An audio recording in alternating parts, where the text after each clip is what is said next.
Bismillahirrahmanirrahim. Assalamualaikum warahmatullahi wabarakatuh. Selamat pagi, salam sejahtera bagi kita semua. Om Swastiastu, Namo Buddhaya, salam kebajikan. Yang sangat saya hormati Wakil Menteri Kelautan dan Perikanan, Letnan Jenderal Laksda TNI Purnawirawan Pak Didit. Saya terbantu sekali dengan diberikan wakil beliau oleh Bapak Presiden. Inspektur Jenderal KKP, Komisaris Jenderal. Sekarang udah bintang 3 beliau. Dulu dari Polair, terus kemudian Kapolda, lalu Dirjen Tangkap, kemudian Inspektur Jenderal PLT Dirjen Tangkap. Bintang 3 beliau. Selamat Pak Latif. Tadi disuruh berdiri. Seluruh pejabat eselon 1 lingkup Kementerian Kelautan dan Perikanan yang hadir, para pejabat dan undangan dari TNI Angkatan Laut,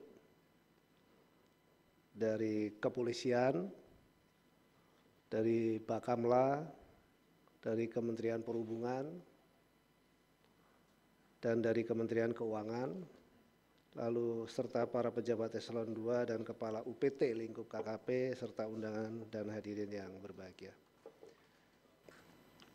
Baik, jadi seperti kita ketahui, hari ini adalah forum koordinasi pemangku kepentingan sektor kelautan dan perikanan dengan tema sinergi dan kolaborasi dalam mewujudkan ekonomi biru menuju Indonesia Emas 2045. Bapak, Ibu sekalian, yang berurusan dengan laut bukan hanya Kementerian Kelautan dan Perikanan, Angkatan Laut juga berkepentingan untuk menjaga teritorial Indonesia.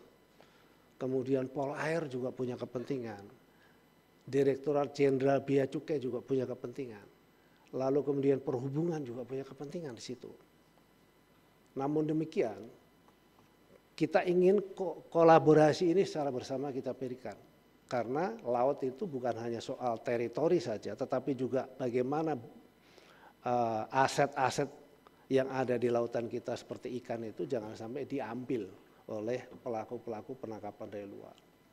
Terus kemudian di dalam juga bagaimana pulau-pulau kecil ini bisa bermanfaat, bisa memberikan manfaat yang besar dari sisi ekonomi untuk kemudian tidak dirusak. Dan yang terakhir yang paling penting adalah lingkungan. Kita harus menjaga lingkungan laut itu tetap harus terjaga dengan baik agar kita bisa memberikan manfaat juga kepada generasi-generasi yang akan datang. Itulah kemudian kita punya roadmap kebijakan ekonomi biru. Ya, roadmap kebijakan ekonomi biru ada 5. Yang pertama adalah memperluas kawasan konservasi laut. Ini menjadi penting. Jadi saya sampaikan ini karena ada Angkatan Laut, ada Polair, lalu ada Perhubungan, ya ada Bea Cukai. Kawasan konservasi target kita harus bisa sedapat mungkin mencapai 30% luasan wilayah Indonesia. Itu harus bisa dicapai di tahun 2045. Kalau itu bisa tercapai ada 97,5 juta hektar yang tidak boleh diganggu. Tidak boleh ada penangkap ikan yang masuk ke zona konservasi. Tidak boleh ada kapal pesiar yang melintasi di situ. Tidak boleh ada kapal angkut, nah ini Perhubungan kaitannya, yang melintasi ke situ.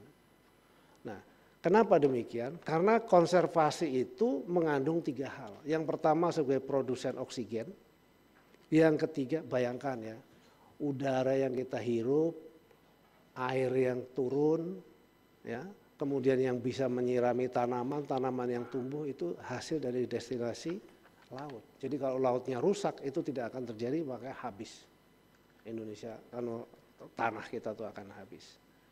Nah itulah kira-kira tadi sebagai produksi oksigen. Yang kedua serapan karbon. Jadi kita ini manusianya makin tumbuhnya makin eksponensial, itu memproduksi emisi yang begitu besar. Ya, emisi dari manusia belum dari industri yang lain. Ya. Itu sangat besar, itu harus diserap. 5 kali serapan berdasarkan keilmuan dinyatakan bahwa laut itu memiliki serapan 5 kali lebih tinggi dibandingin dengan hutan. Nah, sementara yang ketiga di situ juga sebagai tempat pemijahan secara alami. Jadi ini ada ekosistem. Jadi satu ekosistem yang betul-betul harus dijaga dengan baik. Kalau saya sudah lihat juga di situ, konservasi ada yang namanya zona pemanfaatan. Dan itu ada di dalam undang-undang. Saya langsung berimajinasi pada saat itu ada wakil rakyat yang datang ke satu lokasi, dikeluhkan oleh masyarakat di situ bahwa dia nggak boleh nangkep, akhirnya kemudian diberikan zona pemanfaatan. Sebenarnya secara teori nggak boleh ada zona pemanfaatan. Bayangkan ikan itu kalau dia mau memijah, dia pasti pergi ke tempat konservasi itu. Setelah dia memijah, dia kembali lagi. Kalau dia masuk ke situ, sebelum masuk dia udah ditangkap, ya tidak akan pernah ada. Itulah yang terjadi ketika saya jumpa dengan ahli bahwa di Teluk Cendrawasih itu adalah tempat konservasi penyu. Ya. Lalu kemudian diketahui di Hawaii sana bahwa penyunya makin hilang, makin tidak ada. Apa yang terjadi? Rupanya mereka penyu itu adalah bertelurnya di Selat Cendrawasih. Ketika dia menetas, dia berbalik badan, liatin sekitar, dia rekam, lalu baru dia masuk ke laut sampai besar. Pada waktu dia memijah, dia balik lagi dari rekaman itu. Itu memang ekosistem, memang udah secara alam terjadi seperti itu. Di Teluk Cendrawasih oleh masyarakat telur penyunya diambilin, ya punah lama-lama. Itulah kemudian dijadikan konservasi. Sama. Di ruang konservasi laut juga sama. Karena di situ ada satu subsistem yang dia gabungan mulai dari tidal, mangrove, padang lamun, koral itu menjadi satu kesatuan. Nah, apabila ini rusak, ini bisa tidak kita jaga, generasi berikut dipastikan punah. Itu ada di Arum 41. Udah bayangkan di kitab suci sudah disebutkan di situ. Jadi sekali lagi saya sampaikan ini menjadi penting. Tidak bisa hanya dijaga oleh KKP. Jadi kalau misalnya Angkatan Laut nanti kembali bisa disampaikan kepada jajaran Angkatan Laut, ruang konservasi itu titiknya dari mana? Saya kira Pak Dirjen Koswara itu bisa menyampaikan kepada seluruh kolega kita dari Angkatan Laut, dari Polair, dari Perhubungan, ya, untuk kita sampaikan bahwa wilayah itu jangan sampai kemudian bisa dimasukin. Kalau itu terjadi, Angkatan Laut juga akan menindak, atau Polair kalau melihat juga bisa menindak, lalu Perhubungan juga bisa menindak untuk disampaikan kepada kita, selain kita juga melakukan pengawasan. Nah, itu yang pertama. Jadi dampaknya adalah nanti kita bisa hitung berapa serapan karbonnya. Kalau dia bisa mencapai 97,5, kalau ukurannya itu TCO2 ekuivalen, ini yang ahli nih ya. Jadi peningkatan penyerapan itu bisa mencapai 188 juta. Konon ceritanya kalau itu dikonvert oleh industri dan lain sebagainya yang memproduksi emisi tinggi, valuasinya bisa mencapai 331 triliun. Dan ini eranya nanti akan menuju ke arah sana. Nah, ini yang harus kita jaga bersama. Untuk itu langkah-langkah berikutnya akan dilakukan oleh KKP dalam memperluas kawasan konservasi. Seluruh kawasan konservasi ini kita akan daftarkan ke AIMO. Sudah ada 2 yang sudah berhasil kita daftarkan, ya, itu di Bali sama di NTB. Artinya nanti di peta AIMO itu sudah keluar, dari setiap kapal yang akan lewat, dia akan begitu dia lewat jalur itu, oh ini nggak boleh, tidak boleh di crossing. Ini yang kita sudah perjuangkan. Nah, kita berharap seluruh kawasan konservasi nanti kita akan daftarkan ke AIMO. Itulah saya kira untuk kemudian bisa dijaga secara bersama. Yang kedua adalah penangkapan ikan secara terukur. Menurut catatan Komnas Kajiskan ada 12 juta ton, 12,5 juta ton. Tapi validasinya akurasinya mungkin cuma 60-70%. Kenapa demikian? Karena penangkapan yang tanpa menggunakan VMS. Kali ini kalau Bapak Ibu semua, Bapak semua pernah mendengar ada demo yang tidak mau dipasangin VMS. Bayangkan. Artinya kapal itu tidak mau dimonitor. Ya, jadi saya setuju Angkatan Laut kalau yang tidak ada VMS tangkap aja sudah. Pola air kalau ngelihat kapal di laut ketemu dicek ada VMS yang ada, tangkap saja sudah. Karena itu jelas pasti akan merusak keberlanjutan daripada perikanan kita. Padahal perikanan kita itu adalah kebutuhan pakan masa depan. Ya, blue food, ya, blue food. Jadi sekali lagi penangkapan ikan harus terukur, ini sudah ada PP-nya, PP 11 2023. Ini memang seluruh pemangku kepentingan ini apabila kita bersatu, ya, nanti ada Pak Sekjen mungkin, Pak Wamen, untuk kemudian kita evaluasi kembali dari sisi peraturan menterinya, untuk kita sinergikan kepada seluruh pemangku kepentingan, agar ini mulai juga segera untuk kita jalankan. Indonesia masih belum bisa berhasil dengan baik ekspor hasil perikanan kita ke Eropa. Kenapa? Pertanyaannya mereka mengatakan cara penangkapan kita masih barbar. Cara penangkapan kita itu masih liar, tidak memiliki nilai atau tingkat ketertelusuran yang baik. Ya. Terus kemudian jumlah tangkapannya juga tidak terkendali. Jadi jangan bangga kita kalau kemudian demand dunia pasti akan terus meningkat. Tapi satu sisi kita juga harus bisa mengendalikan jumlah tangkapan. Itu baru keberlangsungan dan keberlanjutan. Ini saya kira yang menjadi tujuan kita, bahwa penangkapan harus dimulai dari di mana dia diberikan izin. Kalau izinnya di zona 3 di wilayah Arafura, maka dia harus berangkat dari sana dan kembali ke sana. Kalau izinnya adalah di wilayah zona 2, di wilayah Bitung sampai dengan Biak, maka dia berangkat dari sana dan kembali dari sana. Saya mohon, mungkin kalau dengan Pak Ipung sudah nggak takut, tapi kalau dengan Angkatan Laut mereka jerah. Sekali waktu saya pernah dapat WA dari satu asosiasi mengatakan bahwa kapalnya ditangkap sama Angkatan Laut. Dalam hati saya rasain loh, ya gitu, ditangkap Angkatan Laut sedapat mungkin. PSDKP biar ditanganin PSDKP aja, enggak. Mungkin dengan PSDKP senang karena biasa negosiasi sama PSDKP. Jadi saya kira dengan Angkatan Laut ya saya senang-senang saja. Dengan Polair saya suka-suka juga, silahkan saja. Kenapa demikian? Kembali kepada rujukan bahwa mereka tidak boleh, misalnya diberikan izin di zona 3, nangkapnya dari zona 2. Diberikan izin dari zona 2, berangkatnya dari Pantura, itu sudah jelas tidak efisien.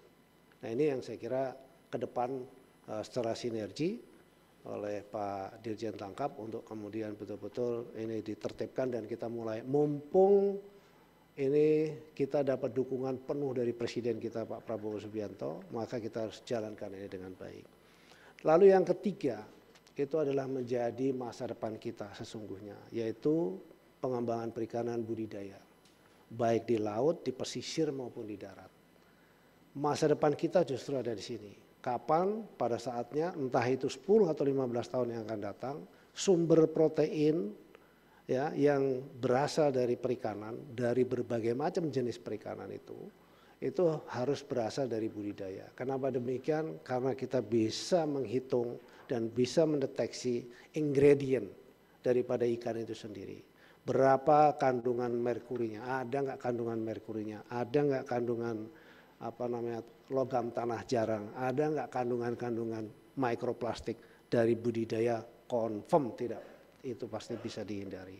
Dan ini yang harus betul-betul kita kembangkan sehingga untuk memenuhi kebutuhan protein di masa yang akan datang, di mana peningkatannya mencapai 70% di tahun 2050 bisa dipenuhi. Karena Indonesia adalah negara kelautan, negara yang memiliki potensi yang sangat besar untuk itu. Ada 5 komoditi yang akan kita kembangkan di situ, yaitu udang, kemudian nila salin, kepiting, rumput laut, lobster, dan seluruh jenis ikan-ikan laut lain yang kita bisa miliki, yang bisa kita kembangkan. Jadi tren penangkapan liar di laut nanti dikendalikan dalam jumlah tertentu, artinya volume kuantitinya itu mungkin menjadi yang terkendali, tapi value uangnya itu bisa meningkat tajam. Lalu kemudian diisi dengan budidaya 5 komoditas dan lebih, barangkali kita menjadi jagoan. Sama seperti kayak misalnya salmon, itu Norwegia. 50 tahun mereka melakukan riset untuk budidaya salmon itu. Dan Indonesia harus punya kemampuan itu karena biota kita jumlahnya adalah miliaran jenis yang bisa kita kembangkan. Yang keempat, pengendalian dan pengawasan wilayah pesisir dan pulau-pulau kecil. Jadi di sini judulnya adalah pengendalian dan pengawasan. Artinya apa? Maldives itu ya, satu negara yang mengandalkan dari pariwisata laut. Ada hotel-hotel di laut di situ. Orang Indonesia juga banyak yang pergi ke sana, nginep di sana dan seterusnya. Indonesia memiliki ribuan pulau. Ada 17.500 pulau. Lebih indah daripada di Maldives. Tapi bayangkan, kita belum bisa mengoptimalisasi itu belum bisa kita mengkapitalisasi itu menjadi sesuatu yang sangat bagus. Pak Dirjen Kuswara nanti tentu akan membuat itu semua agar wilayah-wilayah atau spot-spot tertentu yang bisa kita jaga. Selain juga tentu adalah wilayah-wilayah yang harus dijaga karena dia adalah menjadi bagian dari konservasi. Nah ini saya kira apabila nanti pemetaan istilahnya itu apa tabel Andalusia istilahnya, yaitu menurut ilmunya orang konservasi bilang begitu. Nanti Pak Kuswara akan menerbitkan, itu yang bisa di-share kepada Angkatan Laut, bisa di-share kepada Polair, dan kepada perhubungan. Bahwa wilayah-wilayah itu memang wilayah-wilayah harus terjaga, atau wilayah-wilayah itu adalah zona untuk maritime tourism, marine tourism, sehingga nanti bisa koordinasi dengan Dirjen Perhubungan Laut untuk kemudian akses menuju ke lokasi tersebut bisa dibangun. Ini adalah potensi ekonomi ke depan. Dan yang kelima adalah komitmen kita untuk mengajak seluruh stakeholder, nelayan tradisional terutama, untuk kemudian membersihkan laut kita dari sampah plastik. Karena Indonesia dikenal menjadi produsen sampah plastik nomor 2 di dunia. Artinya kita buruk sekali. Nah ini harus kita bersihkan. Seluruh kapal yang melaut, seluruh kapal khususnya kapal penangkap ikan yang melaut membawa bekal, jumlah plastik yang dibawa harus sama dengan jumlah plastik pada waktu dia mendarat. Tidak boleh dibuang di laut. Ini harus diterapkan. Saya minta Dirjen PSDKP itu pada saat mereka melaut dicek berapa banyak plastiknya dan pada waktu kembali dicek juga. Kalau kurang maka dia harus diterapkan denda. Berani aja, nggak usah khawatir. Nanti minta dukungan dari TNI Angkatan Laut dan Polair. Kalau didukung dari dua ini rasanya kita yakin. Demikian juga di perhubungan. Perhubungan juga bisa melakukan hal yang sama. Karena banyak sekali kita menemukan juga kapal-kapal niaga dan lain sebagainya membuang sampahnya di laut. Jadi ini yang saya kira ke depan kita juga akan mengembangkan Ocean Big Data. Kalau ini kita bisa terapkan, maka sebetulnya seluruh pemangku kepentingan bisa akses, lalu kemudian juga bisa melakukan tugasnya. Tidak ada istilah redundant. Yang dikerjakan oleh Polair, lalu yang dikerjakan oleh PSDKP sama. Nanti tinggal koordinasi saja. Kalau ditangkap oleh Polair atau ditangkap oleh Angkatan Laut, tinggal koordinasi sama PSDKP. Ini saya nangkep nih, ada yang membuang sampah dan seterusnya. Maka penyelidikannya, dendanya seperti apa. Kalau nanti adalah penyelidikannya harus di Polri, kita berikan kepada Polair untuk dilakukan penyidikan. Kalau itu harus didenda oleh KKP, maka PSDKP yang melakukan. Ini semua saya minta dikoordinasikan dan mudah-mudahan dalam pertemuan tingkat teknis besok, hari ini atau besok? Hari ini sampai besok ya. Hari ini saja, mudah-mudahan sudah keluar poin-poin itu dan kemudian dituangkan di dalam peraturan menteri kalau perlu ya untuk kemudian bisa menjadi pegangan dari seluruh pemangku kepentingan. Inilah saya kira hal yang dapat kami sampaikan bahwa koordinasi ini setelah saya 4 tahun yang lalu baru pertama kali ini bisa terjadi dan harapan saya ini terus kita lakukan evaluasi seperti ini untuk kemudian saling sinergi dan saling memberikan informasi. Dari PSDKP ketika ada kebijakan apapun bersama, kebijakannya digarap secara bersama seperti hari ini. Lalu kemudian laporannya bisa disampaikan, di-sharing. Kalau Angkatan Laut kepada siapa, kalau ke polisi misalnya kepada Polair, ke perhubungan kepada Dirjen Perhubungan, dan seterusnya. Sehingga sinergi ini apa kita jalankan terus, mudah-mudahan ke depan Laut Indonesia betul-betul bisa memberi manfaat tidak hanya bagi bangsa Indonesia tapi juga kepada umat di dunia. Demikian yang dapat kami sampaikan, selamat melaksanakan sinergi dan mudah-mudahan bisa menghasilkan rumusan-rumusan yang strategis yang bisa kita gunakan. Terima kasih. Wabillahi taufiq wal hidayah. Wassalamualaikum warahmatullahi wabarakatuh. Waalaikumsalam warahmatullahi wabarakatuh. Terima kasih kepada Pak Menteri. Acara akan dilanjutkan dengan sesi foto bersama. Kami mohon Bapak Ibu hadirin dan ada di ruangan ini untuk berdiri di tempatnya masing-masing.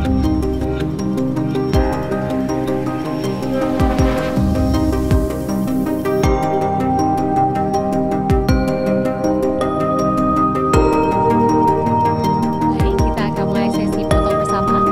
3, 2, 1.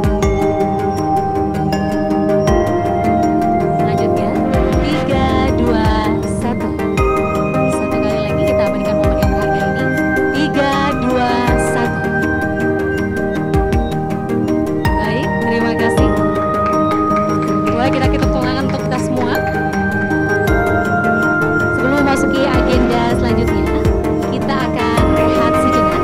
Kami mohon kepada Bapak Ibu untuk tetap berada di dalam ruangan sambil menunggu persiapan acara berikutnya, yakni akan ada arahan dari Wakil Menteri dan juga diskusi panel.